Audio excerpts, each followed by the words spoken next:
Hi, Lab 8, State of Matters. Matter has different states. Now you start this lab from this Lab 8 and start this file. We know that state matters. All substances can have three different states: solid, liquid, and gas. Normally in our life, we deal with things that can have three states: solid, liquid, and gas. What are the other state? This is the lab. This lab visualizes how matter changes state between different phases. States are phases under different conditions, namely the temperature and pressure. What you would start from this link, and you will get this, and then you click on this, and the field start. And the first lab is start from this state, and then you see you have four substances: water, oxygen, argon, and neon. And we can see there, say we choose neon, and then you click its solid state, and look like this. And liquid state, so the atoms are like this, and gas phase, and they are like this. At the same time, the temperature is measured. Okay, down here you can add temperature by adding fires. You can cooling it down by adding ice. You see temperature changes. So it's a simple toy. Okay, you have four different substances. You can have water, and you can have oxygen, the diatomic molecule, and you have argon. As you know, you may have taken chemistry class. You know that water has three molecules, H2O, and you see which one are H, which one are O. And oxygen molecules are diatomic molecule, which means two oxygen atoms form one oxygen molecule. And on the other hand, argon and neon are inert gas. Their molecule is simply their atom. So it's a single atom molecule. Okay? There's no difference between a molecule and a atom. Because one atom is one molecule. So that's why they call it inert gas. What you will do here is you do the temperature and phase change. Use the state on the left, and to observe different phases for molecules of oxygen, water, and argon and neon. And doing this, pay attention to the temperature. So you should pay attention to the temperature at different phases at different temperature. So you can adjust, you can play with this. So this is a fun lab. And then once you pay attention and play with it, once you're familiar with it, and you do the simulations and app and together, and at the same time you answer this question. For example, at what temperature may water be in a solid state? All right, so and use the Kelvin degree. Kelvin degree is the temperature, is the absolute temperature we talk about in the class. And also, I want you to convert the temperature for the water and into Fahrenheit, and the temperature that we use in our life here in US. Okay, and there is simply online conversion formula and software, and we will talk about that in the class, but I think you can find out. So, for example, if you say, well, water and solid phase, that's the ice, so it's about 140K, 146K. So that answers the first question. And then you just have to convert this temperature to Fahrenheit. What is degree? It is how many? But of course, that doesn't mean the phase transition. But you know, this is just at this temperature, this phase can occur. But that's not the only temperature. If it be 142, it can still be this. 155 will still be this. So that's the question. But you just use this can answer. And then what phase water molecule form structure form like appear to be a hexagon. So then you have to explore all three phases, and water, gas phase, liquid phase, and solid phase. And so then in the gas phase, you will see the molecules are all moving around. And here's the question, true or false? In the gas state, and all the molecules are moving widely and see all spin counterclockwise. See if that's true. All right, I will not give out the answers. Okay, and then at what temperature may oxygen be present in liquid phase? And you simply have to just press this button. Okay, and just press this button, say liquid. Okay, say liquid, and then you just look at the temperature. So this part is just for fun. And at what temperature oxygen may present in the solid phase, and so on. And also ask you true or false. Try to be observing, and in gas phase, at a given temperature, all oxygen molecule moving at the same state at a given temperature, a fixed temperature. When temperature is fixed in the gas phase, then you really have to look at your simulation, see if what that statement is true. So for example, you do this at the gas phase, and then you see they are moving. Are they moving all at the same speed? Well, I will not tell you, and then you just figure it out. So, and then another one, a collection, when a collection of large number of particles that are moving, okay, when that's everything moving at a different speed, we can say mathematically, and they have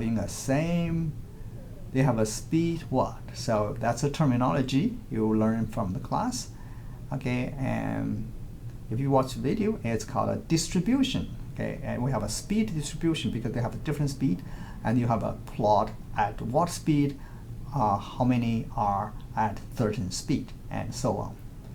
Okay, at what temperature can neon appear at liquid state, and at what temperature can argon appear in liquid state? Okay, so these questions are very straightforward and simple, and I probably don't gonna go through. And so the second part. The second part, we're going to use the other app. So there are two.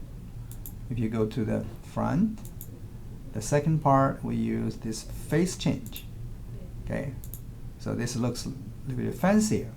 So you see, there are a container. We can introduce gas and phase. This time we only do with neon because this paved the road for we're going to study this ideal gas and thermodynamics, and so this is counts as a lab to have some preparation, or it's like your prerequisite knowledge for study further later on topics. So we have a pressure, and so pressure, you will know that for the gas is simply, so is there pressure on the wall? No, because if it's a vacuum, nothing touching the wall, there's no pressure. The pressure in the gas is simply because of these balls will be hitting or collision on this. But if it's not hitting the wall, there will be no pressure. So the pressure will be zero. So once you start heating up, see the temperature goes up, but this pressure still goes zero because it didn't, basically not noticeable. The units of atmosphere pressure. So you're heating up higher, so then there's still no pressure because it moves faster, but it's moving stretched to themselves. Okay, only when they fly apart, they start hitting the walls, the container walls, and then you begin to see some pressure. So this is just, of course, then when it's moving very faster, they hitting the wall harder, then the pressure is higher. The pressure in the gas phase on the wall is nothing but the average force per area, and due to the hitting, okay, by these particles, molecules. Basically, a simple idea. Think about all these like millions of soccer balls or ping pong balls, But if it's so tiny, if you put your hands in there, you feel sort of uniform heating. But that part, it depends on how many are there, and also depends on how fast they are moving, because every time one hit the wall, it will have a momentum change, and that's the impulse and the force as exerts for a certain area, and on average there will be a force. So we're not deriving mathematically how to calculate that, but qualitatively we should understand. It's pretty straightforward to understand this, is that because the pressure is simply due to the collision over the wall. Okay, later in the test I will ask you, what is the cause of the pressure on the container by a gas? The answer is because the molecular collisions or simply hitting on the wall. So that gives rise to the pressure. So if that's the case, of course, depending on how fast the atom is moving, and also depending on how many molecules are there in this container. So qualitatively, that's a simple picture. So then in here, you do some simulations like that, and with slowly changing temperature. So what you do here, and say slowly increase the temperature from 3K to 5K. You increase the temperature by adjusting the fire, and or you cooling down by, you go up, so you heat more, the temperature more, and you cool down with ice, it will lower the temperature. All right, so by thermal conduction. So the pressure of neon gas and temperatures. Okay, then you increase and put these are the suggested temperature to set. You can use different ones, but see, it's not even. But I don't want you to take too many data, but I just say to some feature points. So 3, what's the pressure? 10, that's the pressure. Most likely it's 0. And don't just copy these numbers. And these numbers, but nothing but I just tried and see it makes sense. Because no, any thermodynamic system or a system that contains trillions of molecules, like a gas or any substance, and their physical properties, the macro physical properties, are changing or fluctuating. That's called fluctuating, means continuously changing. This simulation, you can see the number continually changing, but that requires you to sort of eyeballing, give an average number. So if you can put, I put this 85 here, and it's not exactly 85. It goes 82, 79, 89, even 90, and it goes spread as well. The number changes on average. I just average myself in real time. I just give it 85. So therefore, don't copy exactly. If you copy, I know they didn't do any work. Okay, so you see. So I set at 30 degrees. It's 2.5 atmosphere pressure. We would know this too. Atmosphere pressure is the pressure of the air on everything. So 2.5 is 2 times of that, and as you can see, when the temperature goes higher, then pressure goes higher. But then fill up this table by playing this. For example, now it's 67, the pressure is 35 or 32 or 31 or 29 or 51. I just try to find out one over here. So then you go higher, so go up to say 90 degree, and then now it's 40, 42, 40, and they go up, but it's still fluctuating. So you learn the word fluctuation. What does fluctuation means? It means changing up and down, sort of randomly, but around the area.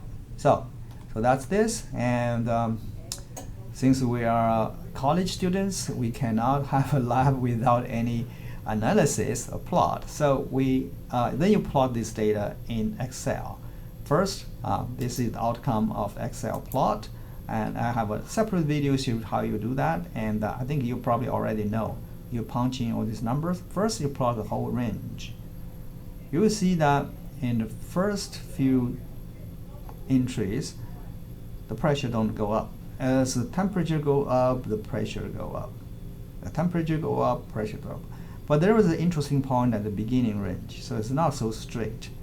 So you but first make a plot like this. Okay, in the full range, go from 0 all the way to 500. So the plot look like this. But then you notice some interesting area. Then you do another plot plot in a range of 3 to 60 only. So from here to only 60 over here. Then basically we can zoom in. So 3 to 60, it looks like this. The idea is that in the first low temperature, I think this thing is simply in the solid mode, as this is chunk. It doesn't go into the space around this chunk of solid. So there's nothing bump on the wall, so there will be no pressure, right? No pressure. Only when this thing fly away in the space so that it hit the wall, then you begin to have pressure. So in this beginning area, from 0 to something like 15 to 20 degrees, is totally solid, and totally solid, very low temperature. They bond together. They don't fly around, so they don't hit the wall. So there's no pressure. And once you go high and over this area, it begin to get loose. Okay, begin to lose, and then that's when become liquid. So it became a liquid from 20 to 30, lower part of 20 to 30, it become a liquid because, and some molecule break off and flying in the container, and so it might hit the wall, and that on average give you some kind of pressure.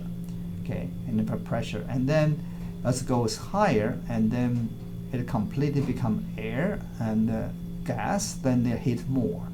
So then, and then when you go very, very high temperature, everything turns to gas. So, and then if it just uniformly bump on the wall of the bucket or container, whatever you want to say it, a box. They hit that. And then you increase temperature, the thing simply goes faster.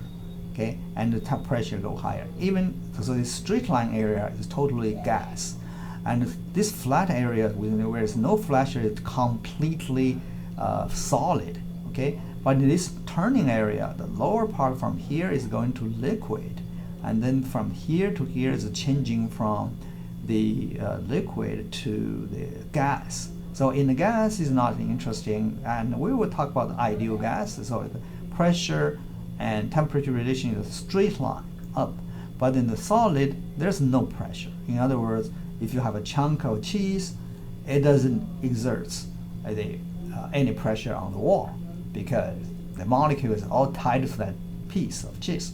But once they smelt up into gas, then it will have touched the wall. Okay, and of course that's just not a very good analogy, but that's the idea. So you have a piece of, say, ice. It doesn't have any pressure on the wall, okay, but it's all bound there. And then once you melt, it still doesn't have pressure on the wall. Only when you heat it to very high temperature, and then it will go into the air, and then the vapor will have a pressure on the container, on your bowl or kettle or steam cooker and so on. So then these three questions is basically what I said. So if you are listening. All right, so that's this lab. It's easy. Hope you enjoy and have fun and learn some knowledge. And if you have questions, we can always have an offline discussion. Bye-bye for now.